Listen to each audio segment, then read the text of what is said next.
we'll just go with that. The idea basically is that we always exist inside a damaged structure. And that structure is partly biological, and it's partly sociocultural. It's partly what's been handed to us by our ancestors, both practically in terms of infrastructure, but also psychologically in terms of the active learned content of our psyches. And so that would include, for example, our ability to utilize language and the words that we use and the phrases that we use and the mutual understanding that we develop as a consequence of interacting with each other.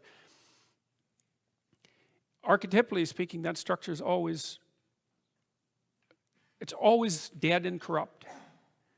And the reason it's dead is because it was made by people who are dead. And the reason it's corrupt is because things fall apart of their own accord. And the fact that people don't aim properly, let's say, speeds along that process of degeneration. And so what that means, and I think this is something worth knowing. Maybe I'll try standing back here and see if that problem goes away.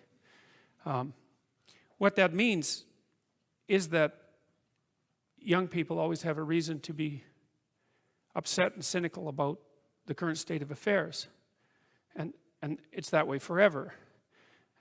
And so it's useful, I think, to consider such considerations or such conceptualizations as the patriarchy in that light, because it's an archetypal truth that the social structure is corrupt and incomplete.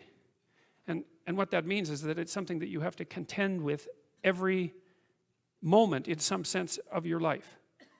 It's a permanent fact of existence. And to be upset that the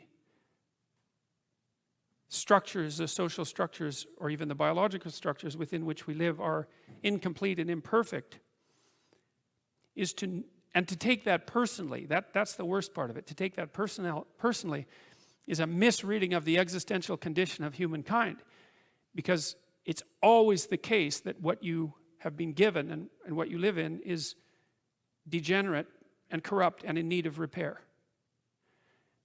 And it's easier just to accept that, because there's also a positive element, and the positive element is, well, you've been granted something rather than nothing, and maybe you haven't been granted pure hell, because especially in a culture like ours where many things actually function quite well, so there's room for gratitude there. Even if it's a broken machine, it's not one that's completely devastated, and it's not absolutely hell-bent at every second on your misery and destruction. And it easily could be, because many societies are like that. And so the fact that we happen to live in one that isn't corrupt beyond imagining is something to be eternally grateful for.